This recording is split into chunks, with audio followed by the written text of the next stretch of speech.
அன்பானவர்களுக்கு வணக்கம். நீங்கள் பார்த்துக் கொண்டிருப்பது STS தமிழ் தொலைக்காட்சி. STS தமிழ் தொலைக்காட்சியில் வார வாரம் இடம்பெற்றுக் கொண்டிருந்த மருத்துவரும் நாம் நிகழ்வோடு இணைந்திருக்கின்றோம். நாம்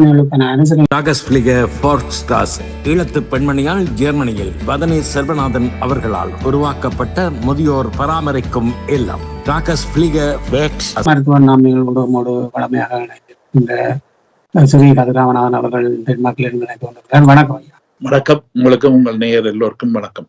சென்ற வாரமும் முதியோர்கள் சம்பந்தப்பட்ட விடயம், மனோதத்துவ ரீதியான மனோவியல் ரீதியான விடயங்களை புறம்பெய நாட்டிலும் தாயகத்திலும் ஒரு சிறியதாக தொட்டு சென்றோம். இப்பொழுது இன்று நாங்கள் பார்க்கக்கூடியதாக இருக்கின்ற விடயம் இப்பொழுது தாயகத்தில் முதியோரும் அதுபோன்று முதியோர்கள் வாழ்வியலால் போராட்டத்தின் பின் அவர்களுக்கான வாழ்வியலுக்கான வாழ்வாதாரங்கள் கிடைக்காத அந்த சூழ்நிலைகளின் மனநிலையும் எப்படி இருக்கும், அதற்கான சந்தர்ப்பங்கள் சூழ்நிலைகள் எப்படி அமையும் என்பதை நாங்கள் இன்றைய பார்வையில் பார்க்கலாம் என்று நினைக்கின்றேன். அழகான ஒரு தலையங்கம். அந்த பக்கத்தை நாங்கள் கொஞ்சம் பார்க்கறது கூட உதவியாக இருக்கும்.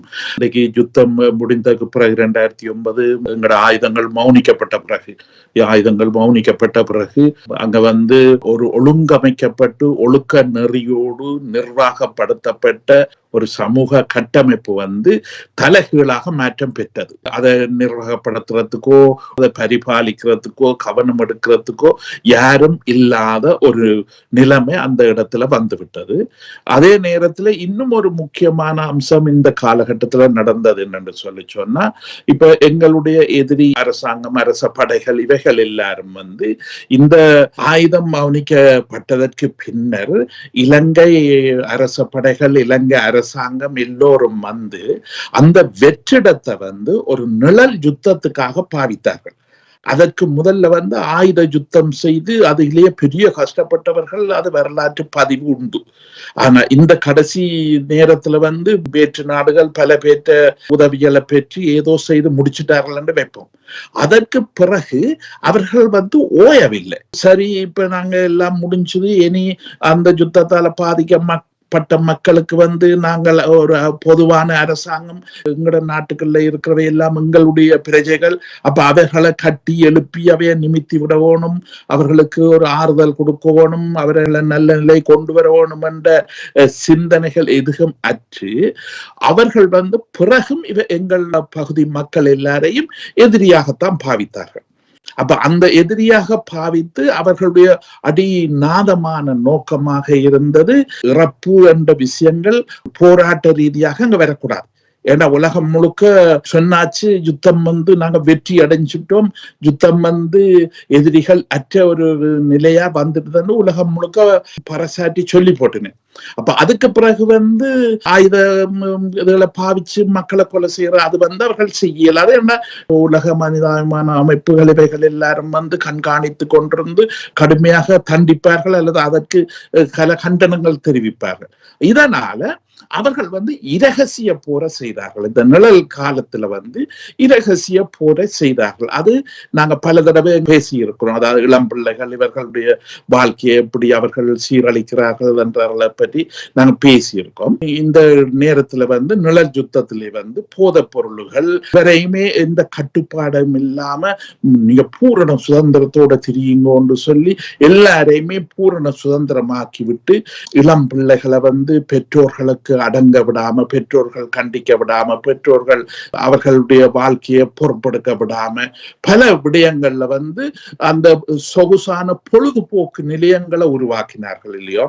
இப்ப ஒரு பக்கத்துல போதை பொருள் இதுகள் என்று இந்த பக்கத்தாலே ஒரு மௌன யுத்தம் நடக்குது, அடுத்த பக்கத்துல களியாட்ட நிலையங்கள் போதை பொருள்களோட சேர்த்து பல விஷயங்களை களியாட்ட பொழுதுபோக்கு நிகழ்வுகள் நடக்கின்ற நிலையங்களை அவர்கள் உருவாக்கினார்கள். அது எங்களுடைய மக்கள் மாத்திரமல்ல, அந்த இராணுவத்தை சேர்ந்தவர்கள் கூட எங்கட பிள்ளைகளை பெருசாக பாவித்தார்கள். இளம் வயது டீனேஜ், இந்த 11 வயது, அது ஒரு பெரிய ஒரு உணர்ச்சி பொங்கின வயது என்று நாங்க நடுக பேசியிருக்கோம், எங்கட நேர்காணல்ல பேசியிருக்கோம். இந்த உணர்ச்சி பொங்குன்ற இந்த வயதை அவர்கள் தங்களுடைய தேவைகளுக்கும் அல்லது அவர்களுடைய ஆழமான நோக்கம் இந்த தமிழ் சமூகம் நிமிர்ந்து நிற்க கூடாது, நிமிர்ந்து வரக்கூடாது. திருப்பி தங்களுக்கென்ற ஒரு நாடையோ அல்லது தங்களுக்கென்ற சுதந்திரத்தையோ அவர்கள் நினைச்சு பார்க்க கூடாது. ஒரு பகுதியை நாங்க வெளிநாட்டுக்கு அனுப்பிட்டோம், அவ புலம்பெயர்ந்து போட்டுனே, அப்ப அவ இங்க எங்களுக்கு பிரச்சனை இல்லை, இங்க நிக்கிற மிஞ்சி இருக்கிற இவைதான் எங்களுக்கு பிரச்சனை. அப்ப இவையையும் நாங்கள் வீரியத்தை ஆண்மைத்தன்மையை இல்லாம பண்ணி தங்களோட வேலைகளுக்கு அல்லது தங்களோட பராமரிப்புக்கு அதை சுமூகமாக பாவிக்கலாம் என்று சொல்லி பல விஷயங்கள் ஏற்கனவே தெரியும். இது திட்டமிடப்பட்டு இங்க பல விஷயங்கள் எங்களோட இனத்தை எங்களோட எதிர்கால சந்ததியை அழிக்கிறதுக்காக இவர்கள் செயல்படுத்துகிறார்கள் என்றது தெரியும். ஆனா இந்த வயது வந்தவர்களுக்கு ஒரு பிரச்சனை, அங்க நாங்க போய் நின்ற போது அவர்களோட பேசும்போது அவர்களுக்குரிய பிரச்சனை என்று சொல்லி சொன்னா, பிள்ளைகள் இளம் பிள்ளைகள் இவர்கள் ஒருத்தரும் தங்களை சொல்ல கேட்கிற அளவுக்கு இல்லை. அவர்கள் எங்கள்கிட்ட விட்டு பிரிந்து போய்விட்டார்கள். நீதி சொற்களை நீதி முறைகளை கேட்டு எங்களோட சம்பாசிக்கிற எங்களோட கலந்துரையாடுற இந்த விஷயங்கள் எல்லாவற்றுக்கும் சரிவராம அவர்கள் எங்களை விட்டு தூரம் போயிட்டார்கள். நாங்கள் ஆண்கள் பெண்கள் குமர் பிள்ளைகள் இவர்கள் எல்லாரும் அயல் கிராமத்துக்கும் அயல் நகரத்துக்கு போறது என்று சொல்றதும் வேலை கட்டுப்பாடு இப்ப இருந்துட்டு அவருக்கா போவோம் வருவோம், இல்ல படிக்கிறதுக்கு ஏதோ முக்கியமான ஒரு வேலையை வச்சு கொண்டு போவோம். ஆனா இப்ப இந்த நேரத்துல அந்த பல இடங்களிலே பல செயல்பாடுகள் நடக்கிறதுல இவர்கள் பங்கு பெற்ற வேண்டி இருந்தது. அப்ப இந்த யுத்தம் மௌனம் வைக்கப்பட்ட பிறகு அங்க இன்னும் ஒரு பின்னாம்புரி ஒரு விஷயம், இந்த வெளிநாட்டிலே உள்ள இந்த காசு உற்பத்தி செய்யற அந்த கடன் கொடுத்து காசு கொள்ளையடிக்கிற ஒரு கம்பெனி இருக்குதானே, அதாவது இங்க கிரெடிட் ஃபார் நீங்க கடன் கொடுக்குற கம்பெனி இப்ப நாங்கள் இங்க சொல்லுவோம் இங்க மேல தேச நாடுகள்ல இல்லையோ, இப்ப அவங்கள டெலிபோன்ல கதைச்சு அதுக்குரிய கதைகள் சொல்லி விட்டாலே 10,000 காசு போடுவாங்க, எங்களுக்கு பேங்க் அக்கௌண்ட்ல காசு போடுவாங்க. கடைசியில அது கட்டி முடிக்க தெரியும், அது 3 மடங்கு நாங்க கட்டவும். இப்ப 10,000 அந்த கடன் எடுத்தா அது மாதம் 200 300 ஏதோ செலுத்தி கிட்டத்தட்ட 4-5 வருஷத்துல அவனுக்கு 30,000-35,000 அளவுல செய்து கட்டி முடிப்போம் இல்லையோ. அப்ப அவங்களுக்கு கொளுத்த காசு. இந்த மாதிரியான கம்பெனிகள் எல்லாமே அங்க போய் கடை போட துவங்கிடுது. ஏன்னா அவங்களுக்கு தெரியும் யுத்தத்தால எல்லா பொருளையும் இழந்து போய் இருக்கிற சமூகம் இது. இவர்கள்ட்ட வீட்டுல சமைக்கிற சாமான்லயோ பாவிக்கிற பாத்திரங்களோ எதுவுமே இல்லாத ஒரு சமூகம் இது, ஒரு அகலையான சமூகம் இது. ஆனா இங்க போனா நல்லா உழைக்கலாம், நல்ல விஷயங்கள்ல நாங்க போய் அவைக்கு லோன் கடன் கொடுத்தோம் என்று சொல்லி சொன்னா கன பேர் அதை நாடி எங்களை நாடி வருவார்கள். அப்ப எங்களை நாடி சின்ன சின்ன விஷயங்களுக்கு இருந்து பெரிய விஷயங்கள் வரையும் கடனுக்கு வருவார்கள். அப்ப அந்த விஷயம் அங்க அவர்களுக்கு நல்ல வெற்றிகரமாக நடந்ததை நாங்கள் அங்க போன இடத்துல பாக்குறோம். என்ன மாதிரி என்று சொன்னா, சின்ன சாதாரண வீட்டுக்கு பாவிக்கிற பொருள்கள்ல இருந்து, இப்ப ஃப்ரிட்ஜுகளோ அல்லது குக்கர்கள் சமைக்கிற இதுகள்ல இருந்து, வீட்டுக்கு தேவையான பாத்திரங்கள்ல இருந்து, மோட்டார் சைக்கிள்ல இருந்து, மினி பஸ்ல இருந்து, ஓட்டோவில இருந்து, பெரிய பஸ் எல்லாமே கடன். வாகனங்கள் அங்க வாங்கப்பட்டது இந்த மாத தவணை திட்டம். கடன் கொடுக்கிற கம்பெனிகள்கிட்ட தான் கன பேர் கடன் எடுத்து, அங்க நான் பெரிய ஒரு வெற்றிடம் எங்கட மக்கள்கிட்ட இருந்தேன்னு சொல்லி சொன்னா கையில பணம் இல்லை அவர்கள் பல பேர்கிட்ட இல்லையோ. அப்ப குயிக்காக நாங்க சொந்த காலில் நின்று எங்கட பிள்ளைகளையோ எங்கட குடும்பத்தையோ பராமரிக்க கூடிய அளவுக்கு நாங்க குயிக்காக வர வேணும். யுத்தத்துல எல்லாத்தையும் இழந்துட்டோம். டைவர்ல இருந்து நாங்கள் கட்டி எழுப்பி வர வேண்டி இருக்கு. சில குடும்பங்கள் அதுதான் செய்தவ வெளிநாட்டிலே அவைக்கு பிள்ளைகள் சொந்தக்காரர் இருக்கிறபடியால இவைய கொஞ்சம் காசு கொடுத்து அவர்களை உதவி செய்து விட்டார்கள். ஆனா பல பேர் அங்க உள்ள இந்த கடன் கம்பெனியில் இதுகள்ல போய்த்தான் அவர்கள் கூடுதலாக இந்த மாத கட்டுப்பணத்துக்காக இந்த பொருள்களை எடுத்து, சில பேர் அதுல நல்லா வந்துட்டார்கள். ஆனா பல பேர் அதுல சரியான கஷ்டப்பட்டார்கள். எல்லா வீட்டிலையும் உதாரணத்துக்கு ஓட்டோவோ இந்த காசுக்கு போற இந்த வாகனங்கள் எல்லா வீட்டிலையும் இருந்ததுன்னு சொன்னா யார் யார பிடிக்கிறது, யார் யாருக்கு ஓடுறது? அப்ப உழைப்பே இல்லையேனா. அப்ப இதனால இப்ப அங்க பல இடங்களில இந்த மாத காசு கட்ட முடியாம பல பேர் தற்கொலை செய்த பதிவுகள் அங்க இருக்கு. அது இந்த வயது வந்தவர்களா இருக்கலாம், இவர்களோடு சம்பந்தப்பட்டவர்களா இருக்கலாம். இவர்கள் எல்லாம் நிற்கதிக்கு உள்ளாகி அந்த கடன் விடயம் தலைக்கு மேல போயிட்டு இவ்வளவு தொகையா வந்துட்டு இல்லையோ. இப்ப ஏன்னா 3-4 மாதம் கட்டாம நேரம் கேட்டிருப்பார்கள், எங்கள்கிட்ட இப்ப வருமானம் வரையில, நாங்க பிறகு சேர்த்து கட்டுறோம் என்று சொல்லி இப்ப 5-6 மாத 1 வருஷம் 2 வருஷம் இப்படி தவணைகள் போட்டு அவங்க அந்த தவணை போட்ட காசுக்கே வட்டி போடுவான் இல்லையோ. அப்போ அதுகள் எல்லாம் அவங்க போட்டால் அது அந்த தொடர் வட்டி என்று சொல்றது, சில வேளையில கந்து வட்டி என்று சொல்லி அதுக்கான பேர்கள் வச்சிருக்காரு என்னோட மக்கள் இல்லையோ. அந்த இதுகள் எல்லாம் வந்த உடனே அதுக்குள்ள இருந்து மீள இயலாத அளவுக்கு பல குடும்பங்கள் வந்துடுறார்கள் இல்லையோ. அப்ப அந்த இடங்களிலே ஒரு பகுதியினர் தற்கொலை செய்திருக்கிறார்கள், மற்றவர்கள் தற்கொலை முயற்சிகளுக்கு போய் அந்த முயற்சியிலிருந்து தப்ப வைக்கப்பட்டு கொண்டு வரப்பட்டிருக்கிறார்கள். இந்த விடயங்களை எல்லாம் எங்களோட வயதிப மக்கள், வயதிப மனிதர்கள், அவர்களை பொறுத்தவரையில தாங்க முடியாத அனுபவங்கள். ஏன்னா இதுகள் எல்லாம் புதுசு. இந்த யுத்தத்துக்கு பிறகு இறங்கின நிகழ்ச்சி நிரல்கள், செயல்பாடுகளே ஒழிய பழைய காலத்துல ஒரு தரம் தங்கட சேமிப்பு, தங்கட வருமானத்துக்கு மேல செலவு செய்ய போவது கிடையாது. சில வர்த்தகம் செய்யலாம் என்று சொல்லி முதலீடுகள் செய்வார்கள். ஆனா பரவலாக கிராமங்கள், சின்ன நகரங்கள்ல பரவலாக எல்லா குடும்பமும் இப்படியாக தங்களோட வருமானத்துக்கு மேல ஒரு விடயங்களை முதலிட போக மாட்டார்கள் இல்லையோ. அப்ப அங்க இந்த வயது வந்தவர்கள் தான் அவர்களுக்கு ஆலோசனையாளர்களாக இருந்து இந்த குடும்பங்களை, இளம் பிள்ளைகளை நெறிப்படுத்தினார்கள் இல்லையோ, ஒழுங்குபடுத்தினார்கள் இல்லையோ.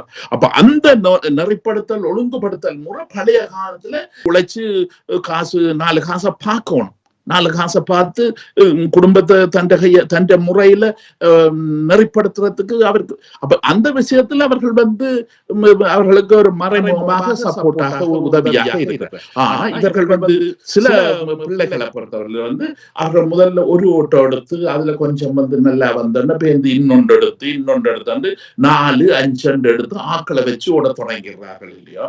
அப்ப இந்த 4-5 அல்லது அதுக்கு மேல வரும்போது அங்க கணக்குளப்படியில் நடக்கிறது. அப்ப அங்க வதந்தியாகவும் பரவலாகவும் பேசப்படுறது, அந்த வாடகைக்கு எடுத்து ஓடுபவர்கள் அல்லது அதை டிரைவராக வைத்திருக்கின்ற ஆட்கள் அவங்களே இவரை சுரண்ட தொடங்கிடுகிறார்கள் இல்லையோ. அப்ப அந்த சுரண்டல் அது பல முறையில இந்த விஷயங்கள் அங்க நடந்து கொண்டு போறதால இந்த குழப்பங்கள் அதிகம் கூடிக்கொண்டு போகுது. அடுத்தது பின்னாம்பெரிய பிரச்சனை என்னன்னு சொன்னா, இப்ப சமாதான காலமாக இருக்க ஒரு சமூகத்துல இந்த கோடு, நீதிமன்றம் அது ஒழுங்கா இயங்கும். என்ன அந்த நீதிமன்றம் ஒழுங்கா இயங்கி அந்த நீதிமன்றத்துக்கு வழக்குகளுக்கு போற அந்த போலீஸ் சேவைகள் இதுகள் எல்லாமே ஒழுங்கா நெறிப்படி நடக்கும் இல்லையோ. அப்ப அந்த முறையில பெற்றோர்கள் இந்த இளையவர்களை கட்டுப்படுத்தி நெறிப்படுத்தாவிட்டாலும் அந்த போலீஸ் பகுதியினர், நீதிமன்ற பகுதியினர் இந்த பெரிய பெரிய பிரச்சனைகள் வரைக்க ஒரு ஒழுங்கான தீர்ப்புகள் சொல்லி பல பிரச்சனைகளை தீர்த்து விடுறதுக்குரிய வாய்ப்புகள் இருக்கு இல்லையா. இந்த நேரத்துல இந்த பெரிய கம்பெனி, கடன் கொடுக்கிற கம்பெனிக்கு எதிராக எந்த போலீஸும் வழக்கு போடுறதுக்கு தயார் இல்லை. எந்த போலீஸும் இந்த மாதிரியான பிரச்சனைகளை நீதிமன்றத்துக்கு கொண்டு போகக்கூடிய செயல்பாடுகளும் மிக மிக அரிதாக இருப்பதாக அங்க கூறுகிறார்கள். அப்ப இந்த விஷயங்கள் எல்லாம் அரிதாக இருக்கிறபடியினால அந்த போருக்கு பிந்தின இந்திய சமூகம் என்று சொல்றது வயது வந்தவர்கள்ல இருந்து எல்லாருமே, இளம் வயது எல்லாருமாக இந்த நிழல் யுத்தத்துக்குள்ள அகப்பட்டு போய் இருக்கிறார்கள். அந்த நிழல் யுத்தத்தின் அடிப்படை நாதத்துல முக்கியமான ஒரு விஷயம் என்னன்னு சொன்னா, கஷ்டப்பட்டு வாழ வேணும் என்று முயற்சி செய்யற மக்களை இந்த மூட்டை பூச்சி மாதிரி, இப்ப ஊர்ல மூட்டை பூச்சியை சொல்றோம் நாங்கள், அது கட்டில நாங்க படத்துல கேட்க எங்கட ரத்தம் எல்லாத்தையும் ஃபுல்லா குடிச்சிடும் இல்லையோ. எங்கட ரத்தத்திலேயே அது வளர்ந்து கொண்டு போகும். அது பெரிய மொத்தமா பெரிய அளவுல வளர்ந்து வந்துடும் இந்த மூட்டை பூச்சிகள் இல்லையோ. அப்ப அது மாதிரிதான் எங்கட இந்த சுய முயற்சியால சுய வாழ்க்கைய வாழ வேண்டும் முயற்சிக்கிற இந்த மக்கள் செய்யற காசு எல்லாத்தையும் அவர்கள் இந்த கடன்கள், இப்படியான வாய்ப்புகள், வசதிகளை செய்து கொடுக்கிறேன்னு சொல்லி மூட்டை பூச்சி மாதிரி அவர்கள் கொழுத்து வளர்றார்கள். அவர்களுடைய லாபம் என்றது மிக அதிகமாக அங்கே இருக்கு. ஏன்னா அவர்களை கேட்கறதுக்கு போலீஸோ கோடோ யாருமே அங்க இல்லையா. அப்ப அவர்கள் வைத்ததுதான் சட்டம், அவர்கள் வைத்ததுதான் இங்க எல்லாமே நடக்கிறது. அப்ப இந்த கொடுமைகள், இந்த அநீதி, சமூகத்திலே நடக்கின்ற ஒழுங்கில்லாத, ஒழுங்கற்ற இந்த அநீதியான பல விஷயங்கள் அந்த வயதிப மக்களை நிறைய பாதிக்குது. ஏன்னா அந்த வயதுவர்கள் அவர்களுடைய பெற்றோர்கள் அவர்கள் வாழ்ந்த அந்த காலகட்டம் எல்லாம் இவ்வளத்துக்கு பொருளாதார கஷ்டம் அவர்களுக்கு இருக்கையில இப்படி ஒழுங்கீனமான முறையில மக்களை வச்சு உழைக்கிற கம்பெனிகளும் அந்த காலத்துல இருக்கே இல்லை இல்லையா? அப்ப அந்த விஷயங்களால அவர்கள் இவ்வளவோ தப்பித்தான் வளர்ந்து வந்தவர்கள். என்ன இப்ப இது யுத்தத்தால வெறுமையாக்கப்பட்ட சமூகம், யுத்தத்தால நெருக்கப்பட்ட சமூகம், யுத்தத்தால சாம்பலாக அடிச்சு நெருக்கப்பட்ட இந்த சமூகத்துல பல பேர் இந்த இடத்துல நல்லாக உழைக்கலாம், நல்ல காசை செய்து கொண்டு போகலாம் என்று ஒரு கிட்டத்தட்ட இப்ப எங்கட மக்களை பொறுத்தவரையில எல்லாரும் இல்லாட்டாலும் பல பேரை பொறுத்தவரையில அந்த பெரும் கம்பெனிகளுக்கு உழைச்சு கொடுக்கிற ஆட்களாகத்தான் இருக்கிறார்கள். அப்ப அந்த கம்பெனிகள் இவர்கள முதலிட்டு ஏர் கண்டிஷன் அறையில இருந்து அந்த மாதிரி உழைச்சு தள்ளுறார்கள் இல்லையோ? அப்ப அந்த மாதிரி அவர்கள் அவர்கள பாக்கெட் எல்லாம் நல்லா நிரம்பி வளைஞ்சு கொண்டு போகுது. அவரெல்லாம் பெரிய பெரிய பென்ஸ் கார்கள் அந்த கார்கள்ல தான் அவர்கள் அங்க வாரார்கள் போறார்கள். அவர்களுக்கு பொடி கார்ட் என்று சொல்லி அங்க 7-10 பேர் வச்சு கொண்டுதான் அவர்கள் இருக்கிறார்கள் இல்லையோ? இனி அங்க இப்படி இந்த கடன்கள் கட்டாத நிலைமையிலையும் அந்த தங்களுடைய பொடி காட் அவர்களை விரட்டுறதுக்கு அனுப்புவார்கள் வீடுகள் எல்லாத்துக்கும் இல்லையோ? அப்ப அவர்கள் வீட்டுக்கு இங்க உள்ள விலை வந்த சாமான்களை தூக்கி கொண்டு போடுவார்கள் இல்லையோ? அப்ப எல்லா விதத்தாலையும் இந்த நிம்மதி இல்லாத வாழ்க்கை தான் அந்த சமூகத்துல அங்க நடந்து கொண்டு. அப்ப இவைகள் இளம் வாழுகின்ற மக்களுக்கு மாத்திரமல்ல, இதை பார்க்கின்ற இந்த எங்களுடைய வயது மக்கள் மிகவும் வேதனைப்படுறார்கள்.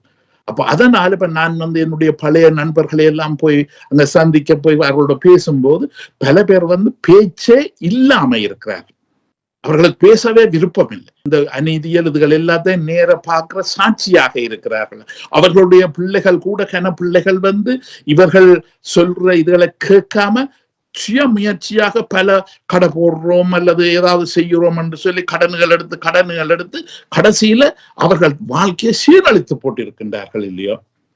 இப்ப பழைய காலத்துல இப்ப நாங்கள் ஒரு நண்பரை சந்திக்கிற வயது நண்பரை சந்திக்கிற வீட்டுக்கு போனோம் என்று சொன்னா அந்த வீட்டுல உள்ள பிள்ளைகளோ அல்ல பேர பிள்ளைகளோ எல்லாரும் சேர்ந்திருந்துதான் எங்களோட கதைப்பார்கள், பேசுவார்கள் இல்லையோ? வெளியில வச்சு கதைப்பார்கள், முன்னுக்குள்ள கொட்டகையிலோ அல்ல முன்னுக்குள்ள இடங்களில வச்சு கதைச்சு போட்டு வெளியே அனுப்பி விட்டுருவார்கள். ஆனா நாங்க வெளியில வரும்போது அயலவர்கள் சொல்லுவார்கள், இந்த மனுஷன் பெரிய படிச்ச மனுஷன், நல்லா இருந்த மனுஷன், நல்லா இருந்த குடும்பம் இன்றைக்கு எல்லாமே சீரழிஞ்சு சீர்கட்டு போய் இருக்கு என்று சொல்லி மற்ற நண்பர்கள் மற்றவர்கள் அங்க அந்த குடும்பத்தை பற்றி பல கதைகளை சொல்லுவார்கள் இல்லையோ? இப்ப இந்த விதமாக யுத்தத்துக்கு பிந்தின இந்த சமூகம் ஒரு நிர்வாகப்படுத்துற ஒரு தலைமை இல்லாம, ஒழுங்குபடுத்துற ஒரு முறைமைகள் இல்லாம எல்லாருமே நடு ரோட்ல விட்ட மாதிரி இல்லையோ? ஒருத்தரையும் கட்டுப்படுத்துறதுக்கு ஒருத்தரும் இல்லை. இளம் பிள்ளைகளோட கூட சொந்த பெற்றோர் தாய் தகப்பன் கூட பேச முடியாது, கதைக்க முடியாத ஒரு தன்மை அங்க உருவாகி இருக்கு. இனி அந்த இளம் பிள்ளைகளை பொறுத்தவரையில அவர்களுக்கு நண்பர்கள் நண்பிகள் என்று சொல்லி ஒரு பெரிய குழுவாக இயங்குகிறார்கள் இல்லையோ? அப்ப அந்த குழுக்கள் அவர்கள் பல இடங்களிலே இந்த வயது வந்தவர்களை பரிகாசப்படுத்துகிறார்கள். இவர்களுக்கெல்லாம் காலம் போட்டது, இன்னும் இவ சாகாம இருக்கிறேன், அல்ல இவ இன்னுமே புலம்பி கொண்டு இருக்கிறேன், இவ இன்னுமே அரள பேர்ந்து போய் இருக்கிறேன். இப்படி விஷயத்துல இந்த வயது வந்தவர்ல பழைய காலத்துல நாங்கள் எப்படி கௌரவமாக்கி ஒழுக்கமாக வச்சிருந்தோமோ அதுக்கு தலைகீழாக இப்ப நடக்கின்றது இல்லையா? அப்ப இதனால மனவேதனைகள் என்று சொல்றது இந்த வயது வந்தவர்கள்ட்ட மிக அதிகமாக இருக்கிறத நாங்கள் கவனிக்க கூடியதாக இருந்ததுங்க. அப்ப அதுல ஒரு பகுதியினர் வீட்டுக்குள்ளேயே ஒதுங்கிடுறார்கள், வீட்டு அறைக்குள்ளேயே சாப்பிடுறதும் படுக்கிறதும் வெளியில காத்து ஒரு கொஞ்ச நேரம் வீன்றதும் உள்ளுக்கே இருந்துடுறார்கள். இன்னும் ஒரு சில பகுதியினர் கோயில்கள்ல நிக்கிறார்கள். கோயில்கள்ல அந்த பின்னேற பூசை கால பூசை அந்த பூசைக்குரிய நேரங்கள் அங்க தெரியும், அங்க மணி அடிக்கும் என்ன பூசை நடக்க போதுன்னு சொன்னா அப்ப அந்த பூசைகளுக்கு நின்று தங்களால முடிஞ்ச அளவுக்கு அதுல நின்று வணங்கி அங்க உள்ள விபூதி சந்தனம் இதெல்லாம் வேண்டி பூசி மனதுக்கு அமைதிப்படுத்துகிறார்கள். அங்க கோயில்கள்ல கூட பழைய காலங்கள்ல இப்படி இப்ப 8, 10, 15 பேர் சேர்ந்தால் அவர்களுக்குள்ளேயே கதைகள் நடக்கும். ஆனா இப்ப எல்லா இடத்துலயுமே மௌனம் தான். அவர்கள் ஒருதற்கும் கதைக்க பேசுற அளவுக்கு ஒரு சக்தி இல்லை, அல்லது கதைச்சு பிரயோசனம் இல்லை என்ற ஒரு விரக்தியின் விளிம்பு, ஒரு விரக்தியின் விளிம்பில அவர்கள் இருக்கிறபடியினால தங்களோட ஆத்மாவுக்கு ஒரு சுகம் தேடி, தங்களுக்கு ஆத்மாவுக்கு ஒரு அமைதி தேடி, தங்களோட ஆத்மாவுக்கு ஒரு சுகத்தை தேடி இப்படியான கோயில்கள் இப்படியான விடயங்களுக்கு கூடுதலாக நின்று ஏதோ தங்களுடைய பக்தியை செலுத்தி பக்தியால செயல்பட்டு கொண்டு போறார். ஆனா பழைய காலத்தை பொறுத்தவரை நாங்கள் முதல்லையும் பேசியிருக்கிறோம், அவர்கள் தங்களோட பிள்ளைகளுக்கோ பேர பிள்ளைகளுக்கோ துணையாக இருந்து உதவியாக இருந்து வயலிலேயோ கடலிலேயோ போய் உதவி, அதாவது கடலுக்குள்ள போகணும் இல்லை, கடல் கரையில இருந்து அந்த வலைகளை பின்றதோ வலைகளை கட்டுறதோ அல்லது மீன் கழுதுகளை ஒழுங்கு பல விஷயங்கள்ல சின்ன சின்ன விஷயங்கள்ல இந்த வயது வந்தவர்கள் நல்ல உதவியாக இருந்து வாழ்ந்தவர்கள் இல்லையோ. இன்றைக்கு அவர்கள் எல்லாம் ஒரு பிரயோசனமற்றவர்களாக அல்லது அந்த சமூகத்துக்கு பிரயோசனப்படாதவர்களாக அல்லது இந்த இளம் பிள்ளைகள் இவர்களை ஒரு பாரமாக பார்க்கிற மாதிரியான தன்மைகள் அங்க மிக அதிகமாக இருக்கிறத நான் அங்க பார்க்கக்கூடியதாக இருந்தது. ஆனா என்னை பொறுத்தவரையில அதை பார்க்கும்போது எனக்கே பெரிய வேதனையாகத்தான் இருந்தது. ஏன்டா நாங்கள் இங்க மேலத்தேச நாடுகள்ல இப்ப உதாரணமா இப்ப டென்மார்க் என்ற நாடுகள்ல எவ்வளவுக்கு வயது வருத்தங்களுதுகள் போகுதோ அவ்வளவுக்கு இங்க அரசாங்கங்கள கண்காணிப்பு கூட. அரசாங்கம் அவர்களை கண்காணிக்கிறது, அவர்களுக்கு கண்டு விசேஷமான வீடுகள் வசதிகள் அவர்களை தனியாக வச்சிருந்து முழு பராமரிப்பும், அவர்களுக்கு தேவையான முழு பராமரிப்பும் அரசாங்க உத்தியோகத்திலே போய் நின்று வேலை செய்கிறார்கள் இல்லையோ. வயது நிலையங்கள் என்று இருக்கும்போது அங்க எவ்வளவு சேவை செய்கிறார்கள் இல்லையோ.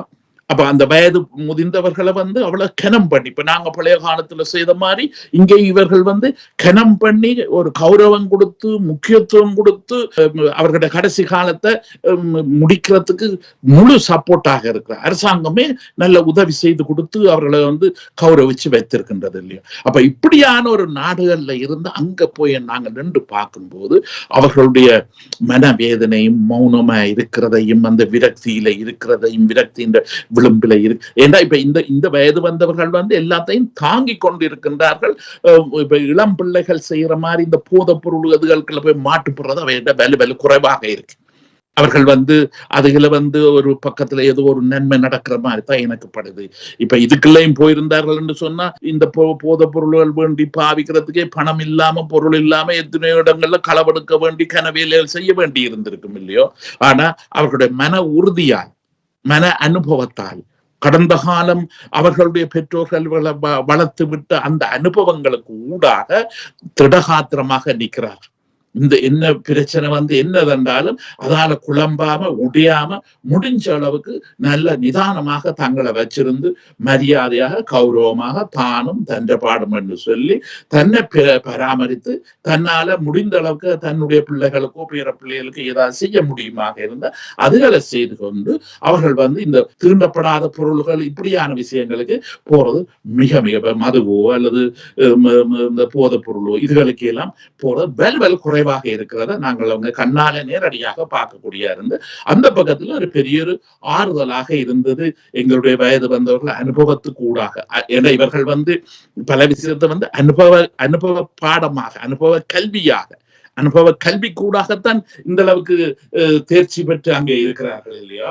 அப்ப அந்த தேர்ச்சி பெற்ற தன்மையோடையும் பல வயதுகள் இருக்கிறார்கள். சில இடத்துல ஒரு சில நேரங்கள்ல நாங்கள் கேட்கிறோம் தனி மனிதர்களாக இருந்து அவர்கள் இறந்து அவர்களுக்கு உதவி செய்யவோ யாருமே இல்லாம 5வது 6வது நாள் அங்க பிரேதம் மணத்து அந்த மனத்தை வச்சு கொண்டுதான் போய் அந்த ஆக்களை அந்த வீட்டை போய் பார்த்து அதுகளை துப்புரவாக்கி போய் மற்றவையில எல்லாம் செய்திருக்கிறார்கள் இல்லையா. அப்ப இந்த விதத்துல அங்க பல இன்னும் பயங்கரமான அசம்பாவிதங்களும் சில இடங்கள் அதுக்காக பரவலாக இல்லை எங்கேயும் ஒரு இடத்துல நடக்கிறதாக அங்க கேள்விப்படுகிறோம் பார்க்கிறோம். அப்ப இதுல இன்னும் ஒரு விஷயம் என்னன்னு சொன்னா இப்ப இங்க வெளிநாட்டுலதான் இப்ப நாங்க கணக்கு அமைப்புகள் தனித்தனியாகவும் சின்ன சின்ன அமைப்புகளாகவும் ஊருக்கு உதவி செய்ய வேண்டும் வெளிக்கிட்டு ஊருக்கு உதவி செய்கிறார்கள், பல விஷயங்களை செய்கிறார்கள். அப்ப இந்த மாதிரியான இவர்கள் சில இடத்துல இப்ப இந்த வயது வந்தவர்களை பராமரிக்கிறது வயது வந்தவர்களை வச்சுக்கிறது கூட சில நிலையங்களை உருவாக்கியும் வச்சிருக்கின்றார்கள். அங்க உள்ளவர்களும் இங்க இருந்து போய் ஆசை போட்டு அதில் ஒரு முதலீடு போட்டும் அந்த விஷயங்களை செய்து கொண்டு இருக்கின்றார்கள் இல்லையோ. அப்ப அந்த விடயங்களும் அங்க இருக்கிறது. சில இடத்துல வெளிநாட்டு பிள்ளைகள் இருந்து சொன்னா அவர்கிட்ட பெற்றோர்களுக்கு இப்படியான விலை உயர்ந்த இடங்கள்ல இருக்கிறது பெரிய பிரச்சனையே இல்லை. ஏன்னா இவர்கள் அதுக்குரிய பணத்தை பெறுமதியை கொடுப்பார்கள் இல்லையோ. ஆனா தனியாக அந்த வறுமைக்கோட்டில் கன பிள்ளைகள் வெளியில இல்லாம இருக்கிற ஒரு பகுதி குடும்பங்களுக்கு அவர்களுக்கு அது அந்த வயதிப காலம் என்றது பெரிய ஒரு கஷ்டமாகவும் வேதனையாகவும் இருக்கின்றது. ஆனா இன்னும் ஒரு இடத்துல ஒரு ஆறுதல் என்னன்னு சொன்னா, இந்த கிராமமாக இல்ல நகர ரீதியாக இந்த வெளிநாட்டு வந்தவர்கள் தாங்கள் சில மனித உதவி சங்கங்களை உருவாக்கி தங்களோட கிராமங்கள் தங்களோட நகரங்களுக்கு தங்களோட ஊர் மக்களை வச்சு உதவி செய்யற விஷயங்கள் அங்க பின்னாம் பெரிய ஒரு உதவியாக இருக்கின்றது. அதையும் நாங்கள் இதுல பதிவு செய்யணும் என்று சொன்னா, அது அங்க பல இலவசமான மருத்துவ இதுகள் நடத்துகிறார்கள், இலவசமான உணவு கொடுக்கிறார்கள், இப்படி பல விஷயங்கள் இவர்கள் செய்யறது அங்க உள்ள பல வயதிபமானவர்களுக்கு பின்னாம்பரிய உதவியா இருக்கிறதையும் நாங்க இதுல மறக்க முடியாது. ஆனா காலம்தான் இதுல எங்களுக்கு நல்ல தீர்வையும் நல்லொரு நிர்வாகமுள்ள ஒரு சமூகமாக எங்களை மாறுறதுக்கு எங்களை உருவாக்குறதுக்கு எங்களுக்கு உதவி செய்து தர வேண்டும் என்று நான் எதிர்பார்க்கிறேன். நீங்கள் பல தகவல்களை கண்டு கொண்டிருக்கின்றீர்கள். இதனால் பலர் துரியோசனம் அடைந்திருக்கின்றார்கள் என்பதோடு உண்மையிலேயே இது ஒரு பதிவில் இருக்க வேண்டிய விடயம் மட்டுமல்ல, தொலைக்காட்சிக்காக நாங்கள் ஒதுக்கீடு செய்தாலும் இதை பல பக்கங்களில் பார்க்கக்கூடிய ஒரு தகவல்களாகவும் இருக்கின்றது, தேவையானதாகவும் இருக்கின்றது. அந்த வகையிலே நீங்கள் இணைந்திருந்து இந்த நிகழ்விலே கலந்திருப்பதையிட்டு நாங்களும் மகிழ்கின்றோம். இன்று இந்த மருத்துவர் நாம நிகழ்விலே எங்களோடு இணைந்திருந்தவர் அவர்கள் நன்றி. இன்றும் சிறப்பாக கலந்து கொண்டமைக்கு தொடர்ந்து நாங்கள் இணைந்து கொள்வோம். நன்றி. நன்றி. எல்லோருக்கும் தொடர்ந்து சந்திக்கும் போது சந்திப்போம். நல்லது. இதுவரை நீங்கள் பார்த்தீங்க மருத்துவர் நாம நிகழ்வுக்கான டென்மார்க் கலையத்தின் விஞ்ஞான ஒளிப்பதிவு உதவியோடு உலகத்தின் சிறப்பு விடயங்கள் அனைத்தையும் நமக்கு செய்தோடு உளவியல் நிபுணர் அவர்களை நினைத்து தந்த கட்டணமையாகும். அத்தோடு ஒளிப்பதிவு உதவியிலே பணிபுரிந்த சுமங்கரா நன்றிகளை கூறிக்கொண்டு அடுத்த மருத்துவர் நாம் நிகழ்வை சந்திக்கிறோம். இந்த மருத்துவர் நாம் நிகழ்வுக்கான அனுசரணையை வழங்கியவர்கள் ஈழத்து பெண்மணியால் ஜெர்மனியில் வதனி செல்வநாதன் அவர்களால் உருவாக்கப்பட்ட முதியோர் பராமரிக்கும் இல்லம்.